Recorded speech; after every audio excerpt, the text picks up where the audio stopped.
आपका इस वीडियो में स्वागत है। यह क्लास 10 की अध्याय 2 के लिए 17वां वीडियो है।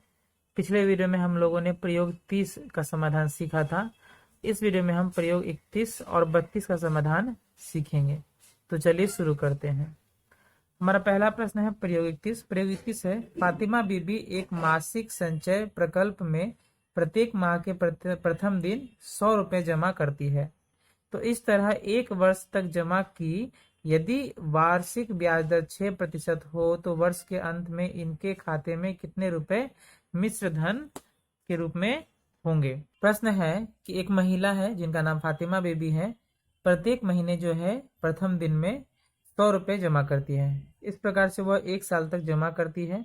यदि बैंक का जो वार्षिक ब्याज दर है वो 6% है तो उन्हें जो है अंत में साल के अंत में कितना मिश्रधन के रूप में मिलेगा या उनके जो खाते में कितने जमा होंगे, ये हमें ज्ञात करना है। तो ये प्रश्न जो है इस प्रकार से है कि अगर हम पहले महीने में 100 रुपये जमा करते हैं तो उस 100 रुपये के लिए हमें 12 महीने तक ब्याज मिलेगा। फिर जब हम दूसरे महीने में 100 रुपये जमा करते हैं तो उस दूसरे महीने के 100 रुपये के लिए 11 महीने तक ब्याज मिलेगा।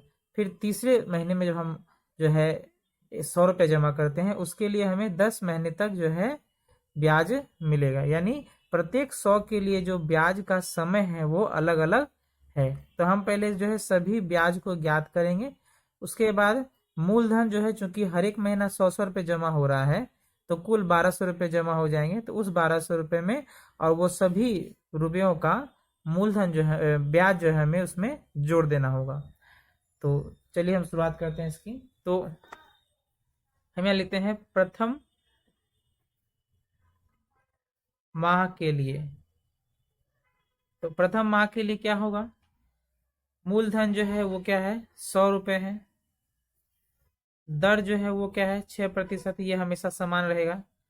समय जो है वो बदलेगा। समय क्यों? क्योंकि अब जो है हमें, अब चूंकि पहले महीना में 100 रुपये जमा कर रहे थे, हमारे लिए समय कितना होगा 12 माह, क्योंकि 12 एक साल कहा गया है तो 12 महीने तक जो है हमें पैसा मिलेगा।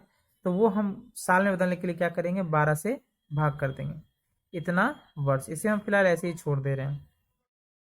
इसीलिए हमारा जो ब्याज होगा यानी आई इक्वल्स टू क्या होता है PRT/100। तो हमारा P का मान क्या है 100 रुपये है, गुने R क्या है 6 है, और T क्या है 12/12/100। तो ये हमारा जो है एक सिंपल इतना रुपए हमें जो है ब्याज के रूप में मिलेगा। ये हम अभी कुछ काटाकुटी नहीं कर रहे हैं क्योंकि ये जो है अब जब हम द्वितीय माह के लिए करेंगे फिर तृतीय माह के लिए करेंगे तो एक जो है हमारा सीरीज आता मिलेगा। तो हम फिर अब दूसरे महीने के निकाल रहे हैं। तो द्वितीय माह के लिए, तो द्वितीय माह के लिए क्या होगा, जो मूलधन है वो 100 रुपया ही रहेगा क्योंकि हर महीने जो 100 रुपये जमा हो रहा है। जो दर है वो 6% ही रहेगा। जो समय है वो बदल जाएगा। समय अब कितना होगा, क्योंकि हम दूसरे महीने में जमा कर रहे हैं तो हमारे लिए अब समय जो है इस रुपए के लिए यानी दूसरे महीने के 100 रुपये के लिए सिर्फ 11 महीने का समय है। यानी इसके लिए जो समय होगा वो 11 माह होगा। यानी 11 माह अगर हमसे वर्ष में बदले तो 11/12 वर्ष होगा।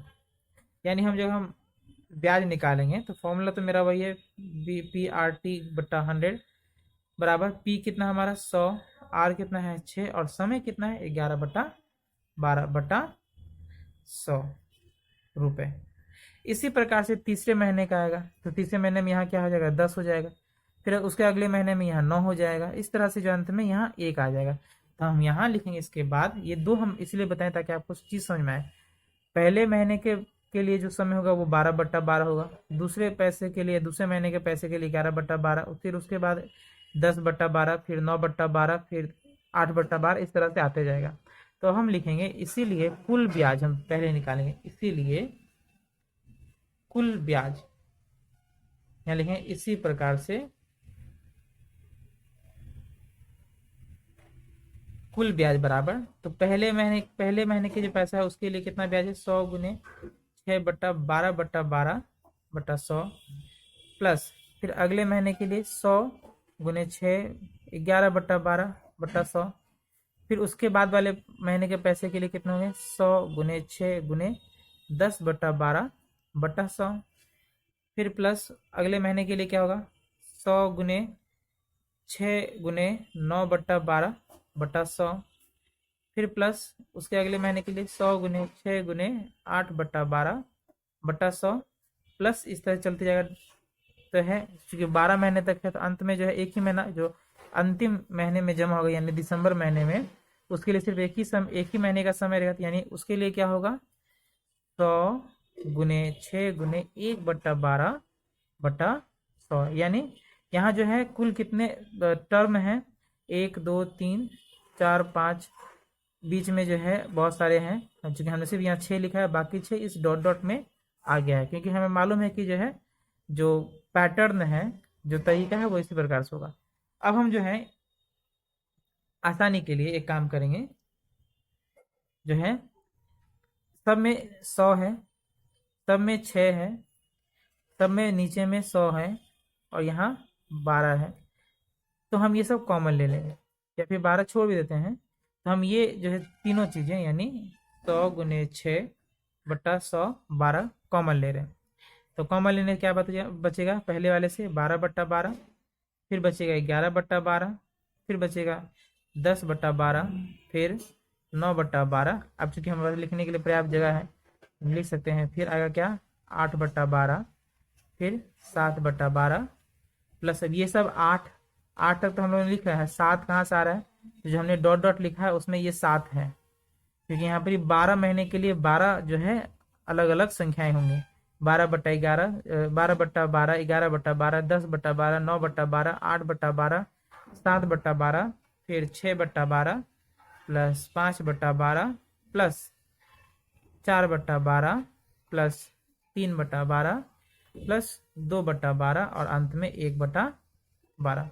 इस प्रकार के प्रश्न जो हैं एग्जाम में जरूर पूछे जाते हैं। बराबर। अब ये से 6 और 6 कट गया तो बचेगा यहाँ 6। अब ये जो है सब के नीचे 12 है और हम जोड़ सकते हैं लॉसअप लेकर 12। यहाँ आएगा 12 plus 11 plus 10 plus 9 plus 8 plus 7 plus 6 plus 5 plus 4 plus 3 plus 2 plus 1, ये जो है इतना बड़ा हो गया, बराबर 6। अब ये जोड़ते हैं तो 1 2 3 3 6 4 10 5 15 6 21 7 28 8 36 9 45 10 55 55 और 11 66 66 और 12 66 12 78। तो हम यहाँ लिखेंगे 78/12 गुने, यहाँ 6 तो है पहले से तो हम इसे काट सकते हैं 6 से 2 बार में, 2 से इसे काटेंगे तो आ जाएगा 39, यानी 39 रुपये जो हमें कुल ब्याज उन सभी रुपयों के लिए मिलेगा। तो इसीलिए अब हम अंत में जो है उत्तर की ओर आ रहे हैं। इसीलिए मिश्र धन बराबर, तो मिश्र धन क्या होता है, मूलधन प्लस ब्याज।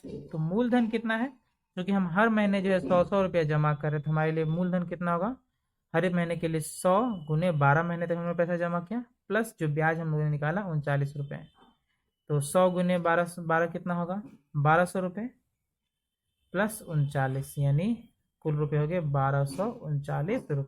यही हमारा क्या है, मिश्र धन है आंसर। बढ़ते हैं अगले प्रश्न की ओर। हमारा अगला प्रश्न प्रयोग नंबर 32 है। प्रयोग 32 है, जयंती एक मासिक संचय प्रकल्प में प्रति माह के प्रथम दिन 1000 रुपये करके जमा करती थी। वार्षिक सरल ब्याज दर यदि 5% हो तो 6 माह बाद में कितना मिश्रधन पाएगी। ये सेम जो है प्रयोग 31 की तरह ही बनेगा। तो अब ऐसा हम तेजी से बनाएंगे। तो हम यहाँ लिखेंगे प्रथम माह के लिए, तो पहले महीने के लिए जो मूलधन है वो कितना है, 1000 रुपये। जो दर है ये 5%, ये हमेशा सेम रहेगा। जो समय है वो बदल जाएगा। अब चूंकि 6 माह तक ही जो है जमा किया गया है पैसा, तो समय क्या होगा, पहले महीने के पैसे के लिए 6 माह, इससे अगर हम वर्ष में बदले तो 6/12 वर्ष, इसे ऐसे ही छोड़ देंगे तो हम यहाँ निकालेंगे। इसीलिए जो ब्याज होता है आई यानी PRT/100, तो P का मान क्या है 1000 गुने R क्या है 5 गुने समय है 6/12 बटा 100 रुपये, इसे ऐसे ही छोड़ देंगे। तो इसी तरह से जो है बाकी महीनों के लिए भी आएगा, यानी 5/12 आएगा। पी और आर यानी मूलधन और दर जो है समान नहीं, सिर्फ और सिर्फ जो है समय बदलता रहेगा। हम लिखेंगे इसी प्रकार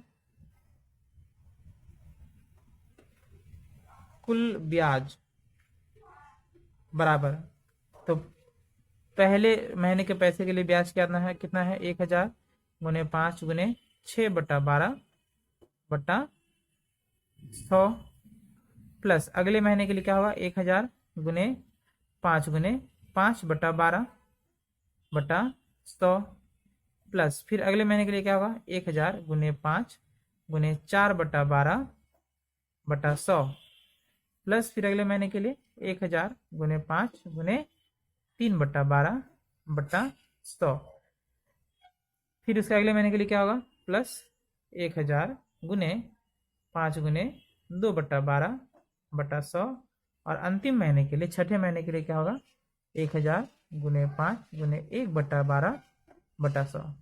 मूलधन दर सभी समान है, किंतु समय जो है वो एक एक महीना करके घटता जा रहा है।